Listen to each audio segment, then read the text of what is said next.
যদি আর ফিরে না আসি, এই কথাটা লিখে গিয়েছিলেন ফ্রান্স প্রবাসী বাংলাদেশি লেখক, চিকিৎসক এবং online activist Pinaki Bhattacharya. Social মিডিয়ায় লাখো মানুষের অনুপ্রেরণা, অন্যায়ের বিরুদ্ধে প্রতিবাদী কণ্ঠস্বর এই মানুষটি এখন হাসপাতালে ভর্তি। শরীরের দীর্ঘদিনের যন্ত্রণা থেকে মুক্তি পেতে তাকে যেতে হয়েছে সার্জারির টেবিলে। শুক্রবার নিজের ভেরিফাইড ফেসবুক পেজে এক পোস্টে তিনি সবার কাছে দোয়া চেয়েছেন। পোস্টে পিনাকি ভট্টাচার্য লিখেছেন, আর কিছুক্ষণ পরে আমার একটা সার্জারি হবে জেনারেল অ্যানেস্থেশিয়া দিয়ে। গুরুতর কিছু নয়, কিন্তু সার্জারি করাটা জরুরি। আমার শরীরে সেই 1990-এর পুলিশি নির্যাতনে একটা পা ছোট হয়ে যাওয়ার পরে নানা জায়গায় যন্ত্রণা থাকে। এই সার্জারি করে একটা যন্ত্রণার স্থায়ী উপশম করার চেষ্টা করা হবে।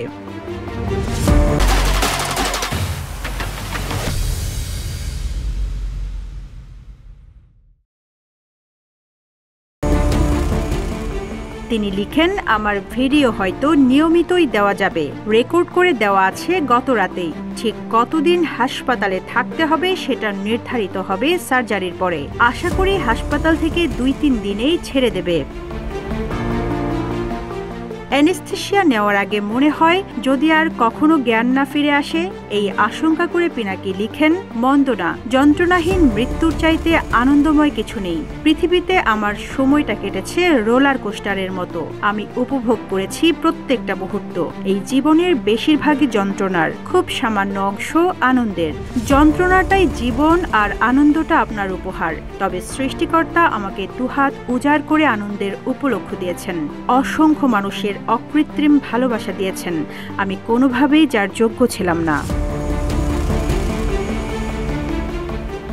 পিনাকি লিখেছেন, যদি সুস্থভাবে ফিরি আবার দেখা হবে, আর না ফিরলে মনে রাখবেন পৃথিবী কারো জন্য থেমে থাকে না, শুধু মানুষের জন্য দরদ আর ইনসাফের শিখাটা জ্বালিয়ে রাখবেন।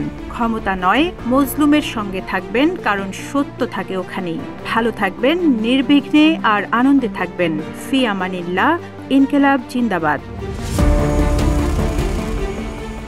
সুখবর হলো, শনিবার তার পেজ থেকে জানানো হয়েছে সার্জারি সফলভাবে সম্পন্ন হয়েছে। রুমে ফিরেই তিনি পেজের এডমিনের সঙ্গে টেক্সট মেসেজে আলাপ করেছেন। তিনি ভালো বোধ করছেন। সবার কাছে দোয়ার দরখাস্ত দিয়েছেন অনলাইন অ্যাক্টিভিস্ট লেখক পিনাকি ভট্টাচার্য। Rizwana Rinti, news desk, Ittefaq.